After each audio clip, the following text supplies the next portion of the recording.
The first one today is a blank that you can use. I always look at anybody else's blanks like this as something that I can immediately modify for myself.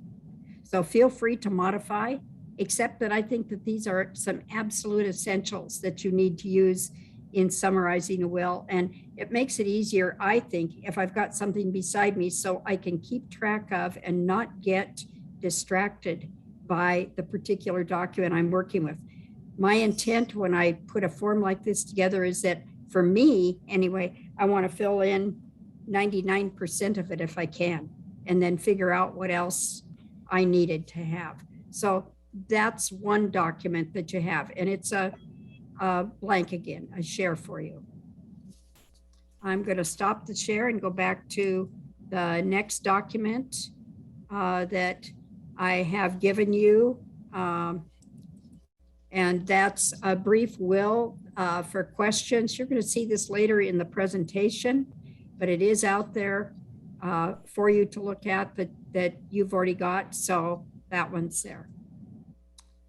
And whoops, the third one that I want to do is I want to then also share this document that will take you through the presentation today that you can use. It's a rough guesstimation anyway of the presentation that I have put together. I'd like you to concentrate for a second, if you've got it in front of you, on number 10, a draft summary.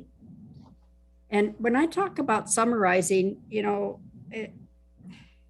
summaries are the unspoken, well, yeah, we all do it, of wills and other kinds of documents.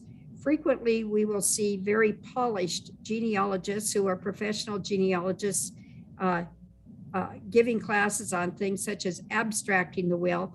And I want to tell you right now that your skills in summarizing have to be there if you're going to attempt to abstract a will. So summarizing is the skill. It's unspoken many times, but it's the skill that you need in order to be able to work well with a will or any other kind of court document that you should come across. Your draft summary should minimally include these things. What was your goal? Hey, if it's only to get the name of a person, that's okay. That's a start. The name of the person who died, if we're looking at a will, the type of documents you're examining, and we'll get into those types of documents a little later, and I'm going to show you some of those. All the names you can find and their relationships as they were written into the document you are looking at. You may put some other things over in parentheses alongside, but they are your own observations. The witnesses to the will, because please remember, witnesses cannot be beneficiaries. Mm. Yeah. Wow. Yeah. So remember that. The date of the will or the inventory or the notice in the newspapers or the final probate action or whatever you're looking at, make sure you have that dated. List who got what in order of the way in which it was given. And then give yourself a boost right there. Write the other documents you're going to obtain for analysis. If land was referred to, you've got land records to go to. If there was a part ownership in a business, hey, you've got other records again to go to. If somebody got particular things that could be taxed, then you've got tax notices and tax records, hopefully, to go to. So I'm just going to call attention to that on this form and hope that you read this carefully, because it's a part, an important part of learning some critical analysis skills. So with that, I'm going to go back and stop my share. I notice that there are 16 people here, and hopefully Linda and others are getting the names of people so that if I have questions from them, I'm okay. And I am going to go into the actual presentation.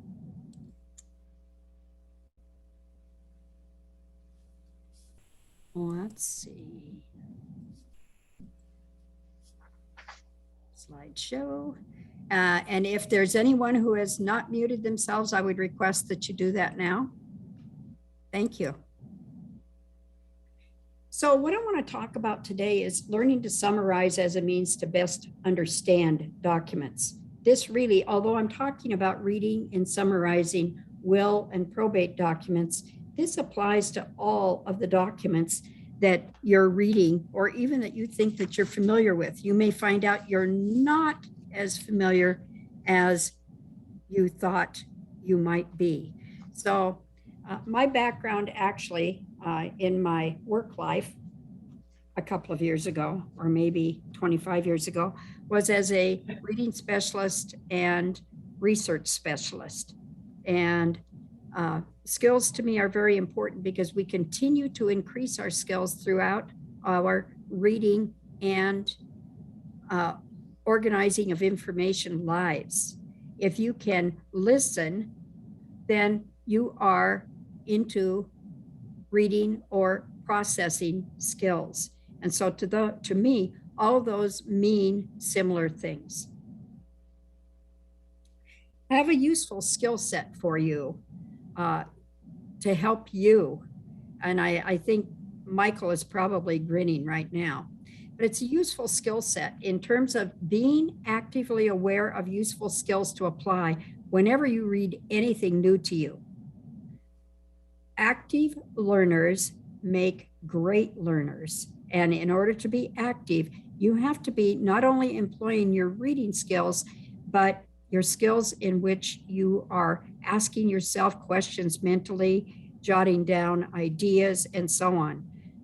When you're reading a court document, please, please, please do not just skip through it. Please intend to read things very, very carefully. When you do not know a term, take time right then to go look up that term in the dictionary, the law dictionary that I told you about 2 weeks ago. So being an active learner means that you're going to get the most out of your documents. So for probate packets, and maybe the probate packet only has a will in it. Maybe it didn't go through all of probate. Remember, even though it starts, maybe it doesn't get finished. But you need to carefully handle the documents that you get and keep them in the order received. It helps. You can look at the dates or the date stamps and so on, but keep them in that order. Usually the court clerk has put that document or that packet of documents is in a particular order. For loose documents, like just a will by itself or a few things that you find in lieu of the will or a probate packet, you need to carefully handle them. Lay them out in the order in which you received them. Maybe you're only going to get an inventory because the person died without a will, but an inventory was made anyway, just so that property and materials could be appropriately disposed of in a timely manner. In that case, you're going to lightly pencil the order on the back of each document, like 1, 2, and so on. Now, don't leave them just stacked on your work table. Don't do what I've done in the past. In other words, put them into a file very carefully. When you are going to refer to them again, you are ensuring that you are looking at them in the original order you received them. So what I'm talking about is learning a series of formats to help you read critically, to help you actively take notes, and then write a first summary. Note that I said a first summary because there will be additions as you get started. There will be other things that you're going to add as you find more or as you read through carefully again. And so you need to read critically and use the questions you have. You're a very good questioner at the point in time in which you are usually reading things. 10 minutes later, or when you put the packet away, if you haven't written those questions down or made an observational point with regard to the question, you are losing a bunch of things. Your expectations of yourself are critical to your understanding. If you just expect to get a name out of that will, or to find out if you've got all the family members, then that's all you'll get, because that's what you were expecting. You need to expect more. First of all, expect to read to gain new expertise, not just to find a fact. Don't limit yourself.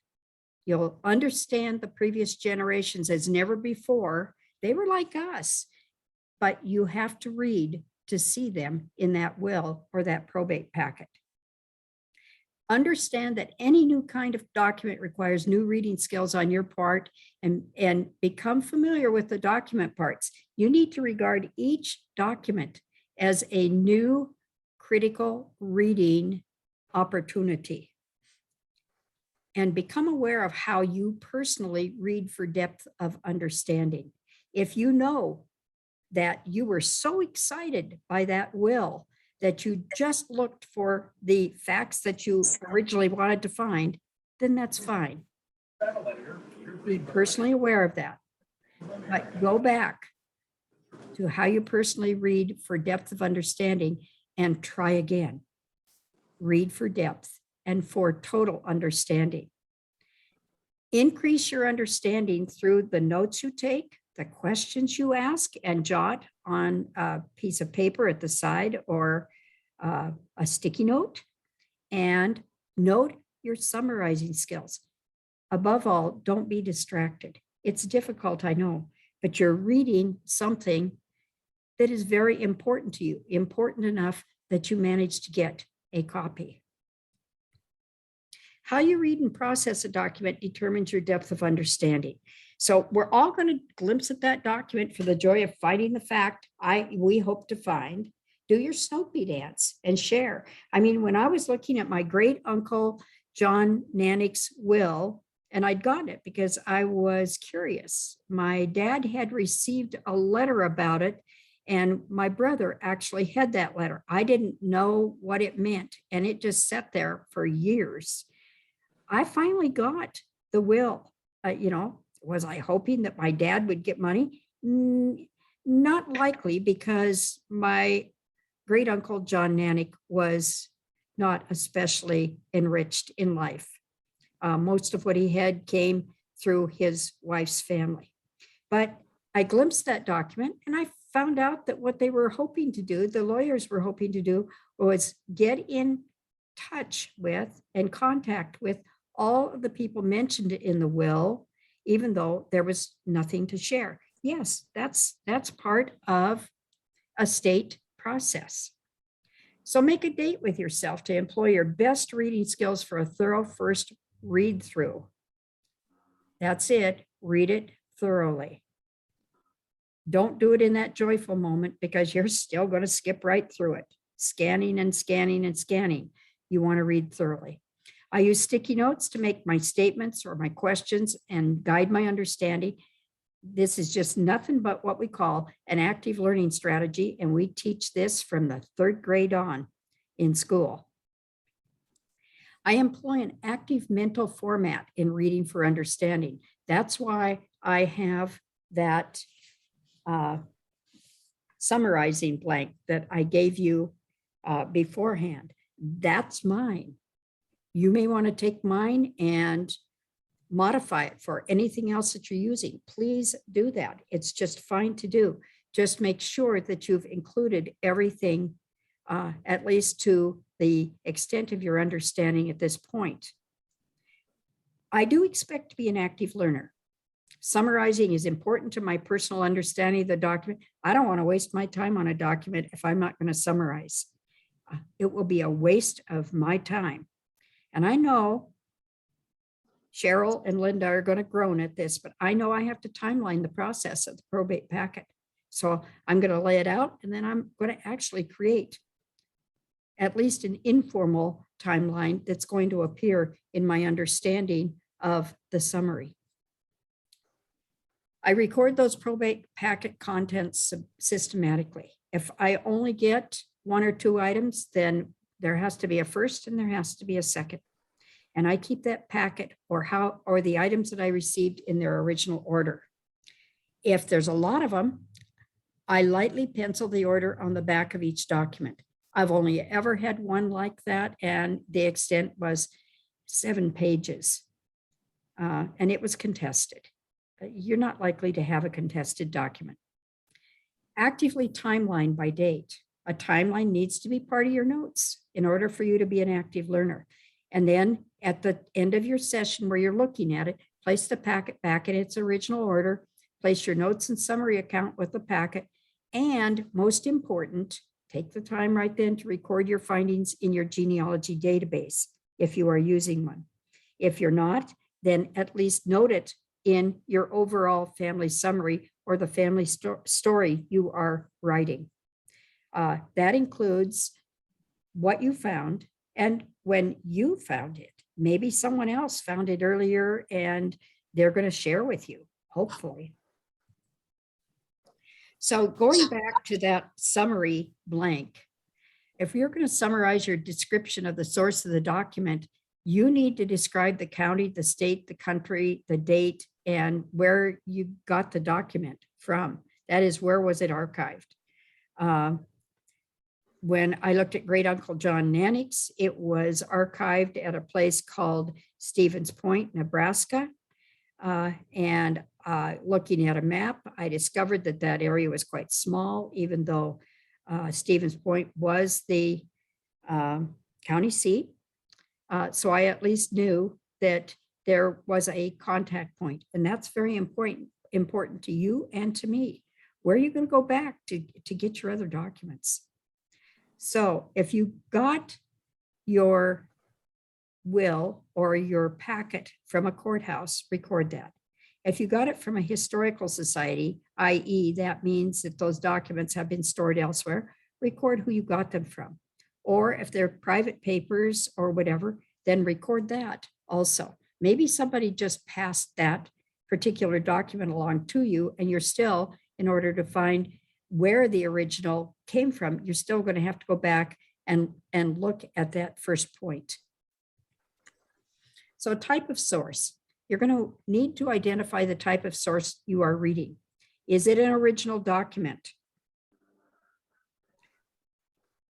Maybe only sometimes, or you're probably, if this has gone through probate, you're looking at what we call the probate court copy. And that's important again, because if you can still get a copy of the original, you want to compare these and see if there were writing mistakes, copying mistakes, name mistakes, or whatever. Errors can exist, and if you let them go, they're going to persist in the copies. Make a note to yourself if you found an error. Did you get an extract of the document? An extract is just a part, and I'm going to warn you about those a little later in this thing that we're doing today. Is it an abstract? And if so, who was the abstractor?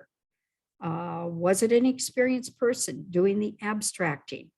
You need to record what you received and what you think the document is. There's nothing worse than finding out that you didn't get a copy of the original. Someone else has that copy, and there really was more for you to look at.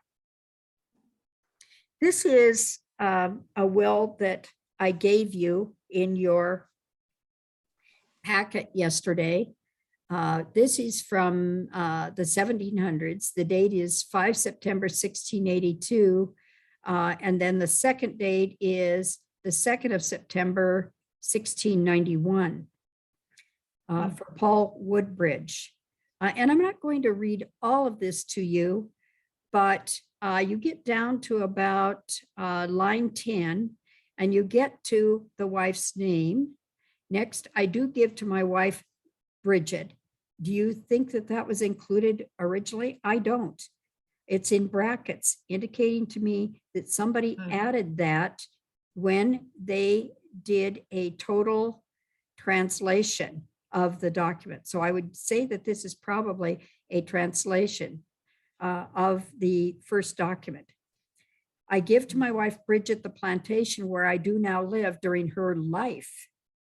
Next to my 2 sons, I give to Will Woodbridge, the eldest, the plantation after his mother's decease, with what land belongeth to it to be jointly between his brother George and himself, and to them and to their heirs forever to have and to hold. My plantation where Thomas Clounton now lives, my will is to Elizabeth Woodbridge with 150 acres of land to have and to hold. Also to my daughter Anne, I give 150 adjoining her sister to have and to hold. I assume that means acres.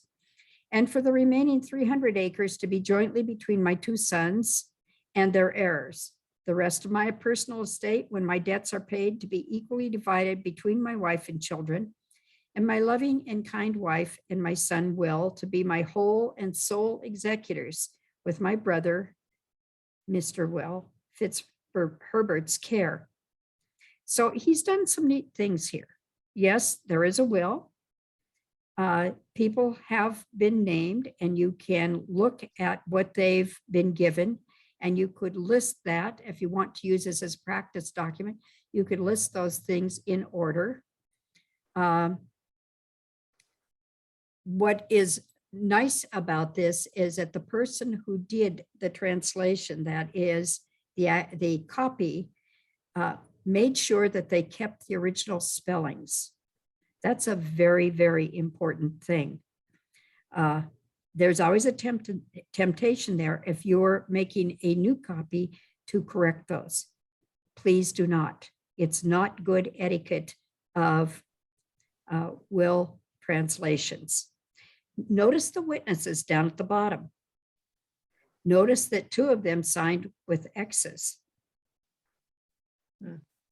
Notice that William Fitzherbert, age 60 or thereabout, and Phillips, age 32 or thereabout, sworn say that these deponents did see this testator sign, seal, publish, and declare that the last will was there, and he was the said testator at the time, and he was in perfect sense and memory. And then note that the second date says sworn in Rappahannock County Court. It is Rappahannock, believe me, by William Fitzherbert and Anne Phillips, the 2nd day of September, 1691. Now notice that even though the wife was noted in there as a person who could be a part of the executor force, she is not named later on. So you have questions to answer, don't you? So this is what a brief will might look like. And again, you're going to look at the book or the material where this was contained to see what it says. Does it say that it's abstracts? Does it say that it's full of extracts? Does it say that it has copied all of the wills in full, for example? That's a very important thing for you to look at. So ask yourself, what type of will is this? Is it the original? Probably not, because we got a nice clue there in that Bridget's name was put in brackets. Now, could Bridget, by the way, I'm just going to bring up something here. Could Bridget be a nickname for Anne? I don't know. In this particular case, we would have to look at the time and the place. Is this a probate court copy? If so, what are the clues? Or is this an example of a transcription, translation? What are the clues? It's probably the probate court copy, a transcription of it, and it's not an extract. Doesn't appear to be. We'll get into that a little later. And it doesn't appear to be an abstract, which is still just a sophisticated way in some ways to summarize. Well, I'm going to tell you right now that where we're looking at court documents, transcriptions are the best, but expect to seek out and examine the original document no matter what. Hopefully, if you've got the complete probate packet, there is an original copy there, one that was submitted to the court before they retyped or redid whatever they had to do. But remember that transcription is an exact copy of an original source material. It's word for word. The spelling and the punctuation has been preserved. That's a very important thing. I'm going to refer you right here, and in a minute, I'll show you a book that I like. There's lots of books out there that are great about wills and probate process and so on. I like and know James Tanner's process. He is an acquaintance. And I trust what he says. Another thing for him is he says it plainly and succinctly. And I also like that very, very well. Now, just a note to yourself, if you make a transcription, remember that it has to be word for word. You have to preserve the spelling and the punctuation precisely. Remember that you're not making it just for yourself, but probably for others who might find it in your papers later on. So when you're done, check your work for any errors that you made. Resist changing spellings and punctuation. Have another genealogist always, always, always check your transcription and record when and where you transcribe the document. If you transcribe the document in Cascade County in the clerk's office, and they were looking pointedly at the clock and it was 2 minutes to 5, note that because you may have skipped some words. Okay, this little book, Virginia Research Guide, Bypassing the Burned Counties, is a neat book by Holly Hansen, Arlene Akel, and James Tanner. They are, I will tell you, they are acquaintances of mine, and until COVID hit, I had worked with them for 10 years, pretty much during a December workshop down in Salt Lake City each year. He's a genealogist and lawyer. See, it's important for you to give the creds for these people, the credentials. He's the co-author of that book that I just showed you. Within, he is the actual author of the section beginning on page 115 of how to accurately read legal documents with regard to wills and deeds. He's going to give you a basic will terminology, 9 categories of wills. He's got a couple of pages of common terms with easy to understand notations about the definitions.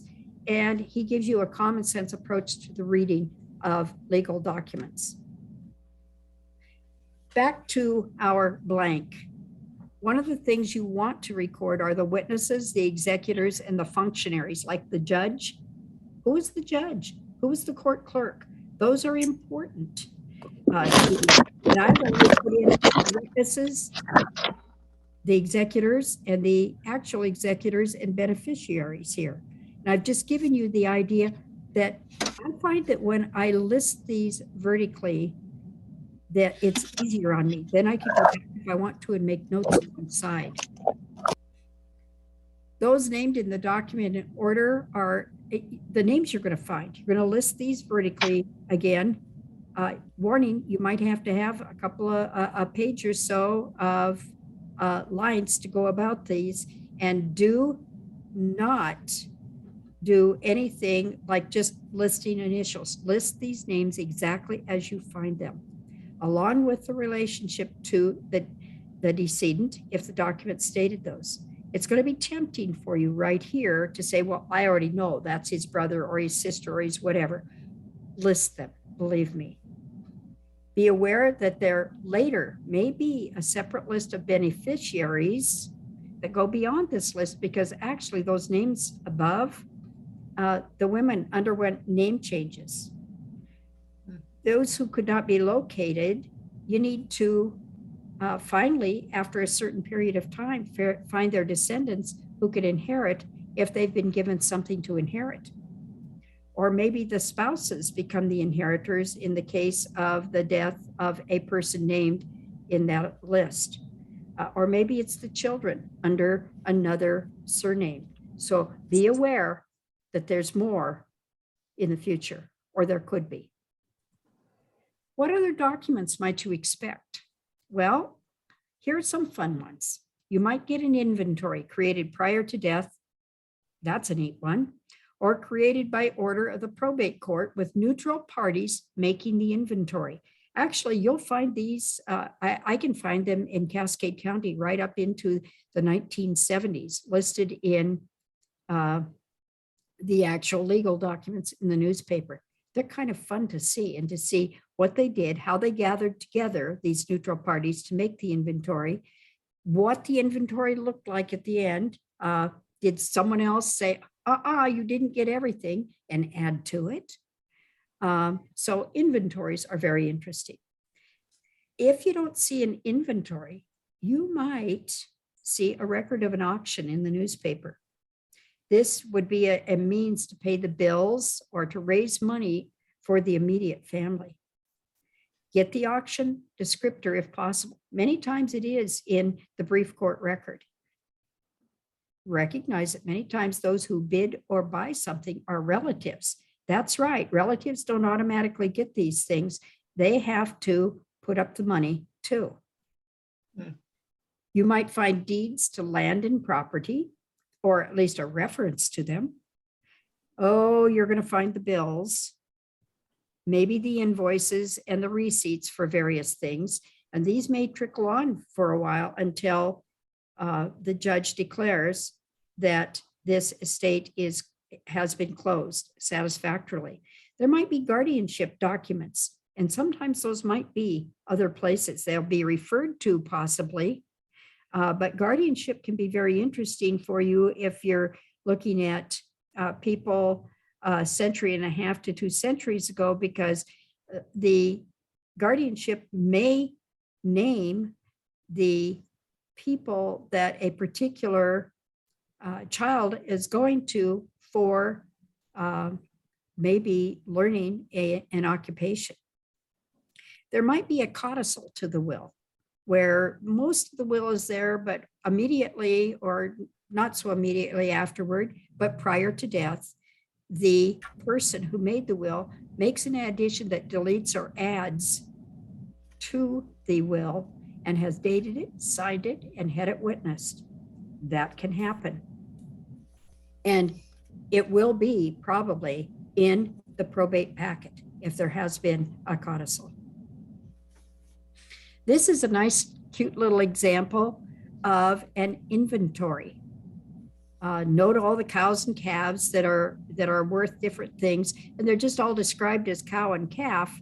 So I'm not sure how people afterwards are going to determine which ones are the $8, the $6, or the $10 ones.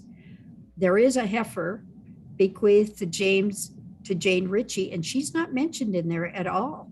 So that's an interesting one, because she wasn't mentioned in the actual will, but there was a bequeathal. If you want to think about this for yourself, you can think about what your inventory would include. That is going to have to be gone through. Don't think that someone else has to create that for you. In fact, many times we all have little inventories, and maybe we even have a genealogy inventory that states exactly what you have, boxes 1, 2, 3, and the person they're going to, or where they are to be sent in the event of your death. I hope you have that. In today's world, I'm just going to show you something that I found kind of fun this last week. Executors of a will note the record of remainders via Zoom during this time of COVID. For example, my husband's cousin sadly died of COVID last year. She had a considerable estate. Everything's been gone through. Everybody named pretty well knew that her wish was that all of her monies and the results of her estate would go to an animal shelter. But when a house has been cleared and there are remainders noted, they are available to identified relatives for a certain period of time. And that happened with my husband and his brothers this last week. Here's what they got from the lawyer. They got these pictures. These were the pictures that were left after another party who had previously spoken said that she wanted all of the actual albums.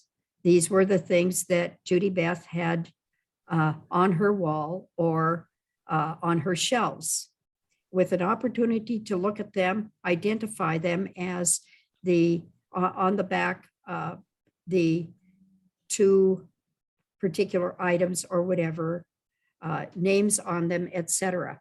So they could, if they wanted to, claim those. The military medals for Judy Beth's dad, our great-great-uncle, Bob's. Other pictures of him taking part in a Veterans Day celebration. Yes, those are the things that came via Zoom with an announcement that they would be available first come, first serve by this coming Friday. That is 2 days from now. So that's what some of this can look like today when you're trying to share an inventory, a last inventory of items still available. Back to will extracts. I said earlier that I would talk to you about them. Will extract, I want you to be aware of and use it carefully. Sometimes it's the only thing we have. I recognize that, but it's just an excerpt, a portion of the original will. Supposedly it's copied word for word. Supposedly the spellings and punctuations were preserved, but it only pertains to, quote, important portions. Yikes. Who got to decide the importance? Be careful. If you write one of these, you need to recognize that that's exactly what it is. It's excerpted, and other parts may be just as important or even more important. In the past, with some genealogists, it's been a common practice, but I want you to be aware that it can be a source of many errors. For instance, errors of perceived importance on the part of the person writing the excerpt, errors in terms of the people who got named and those who were omitted, and omissions of other important details. So when you come across an excerpted portion, be very careful. The best extract, if you're looking at an extract, is an actual index to direct you to the original source material.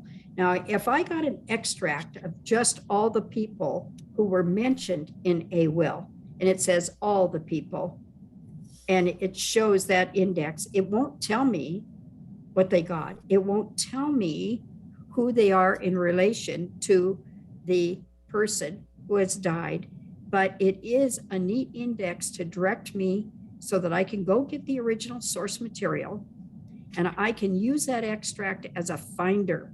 So a best use of an extract is always as a finder. Use your great reading skills to tease these out. And remember, an index is a great thing, but check that index against the original or complete transcription when you get it and see if it had an error also. Published abstracts and extracts can be problematic.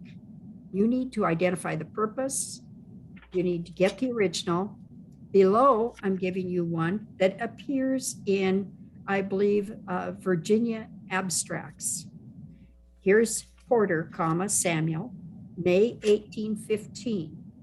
Beneficiaries, wife Elizabeth, children James, Thomas D, Hugh, Samuel, John, Peggy Dickinson, Tabitha Smith, Nathaniel Dickinson, Betsy Dickinson, Tabitha Dickinson, Duncan G. Dickinson, those are grandchildren. Executors, there were none named. His son James Porter was appointed.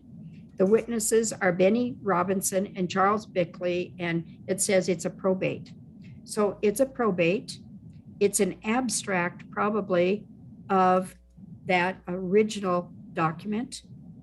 And it's written in outlinees is what I call this. There are shortened things here. It gives you the date, but we don't know if that's the date of the probate. I suspect it is in the court records. So the date is in question. The beneficiaries, it gives you those. But were they all of the original things named, or is beneficiary the actual term in the original document? That's my question. It gives you the final executor decided, appointed, it looks like probably by the court, and the witnesses. I'd want to find out who the witnesses are. I'd want to see when it was probated. In fact, I'd like to get that original if I could get it. Now, if this is in one of those burned counties, then I'm going to cry. What are you going to do when it's in a burned county, when only an abstract or an extract is the only document found? Well, you're going to go back to identifying the record. Hopefully, it's an abstract and not an extract. That is, does it appear complete in function, naming all possible names, hopefully, identifying the executor, identifying the witnesses, and does it point to some sort of court process? We hope it does, and that at least that much was abstracted. Hopefully, it's not just part of the will, an excerpt, an extract. Here's some clues for you. Does it appear to name a complete list of names or just one or a few names? If it only names one name, does it say before that my only child or something like that? Does it appear to be a fragment? Note a possible incomplete sentence structure. That's what I've found in some of these, as though the person who's excerpting doesn't care to finish the actual line. I'd just be very, very careful of these. No matter what, you need to record your reading, record your rationale for determining the type you found, and acknowledge in writing what limitations you believe this particular document has. That's really important for you and for anyone reading it after you. I mean, how much veracity do you give to a particular document when you don't have all of it? Identify the missing components and write these for your best understanding later. Was a missing component the actual place, the county and the state? What's the time period? And recognize again, remember, counties may change as new counties are added to or come in and the original county changes. Does it tell you the court? You need to look in that state for the type of court that this record could have appeared in and the time period. You need to identify those and put them in. After all, when somebody excerpts something, maybe that's not important to them, but boy, oh boy, is that important to all of us. And then who got what? If you can't tell what those missing components are, who got what? Take a look at the tax records and other wills from the same family so that you can see what might have actually ensued. There are ways to find this information. And I can't tell you enough to state the limitations. I've given you a couple here. I will put these out with my commentary again because I wrote these this morning. I realized I hadn't given them to you in the original document.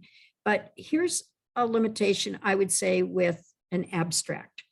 This will appears to be an abstract of the original will.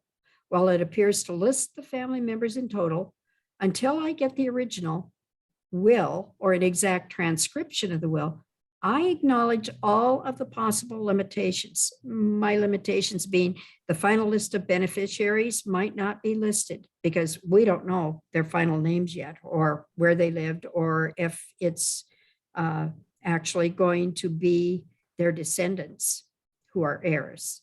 A property conveyance is not listed.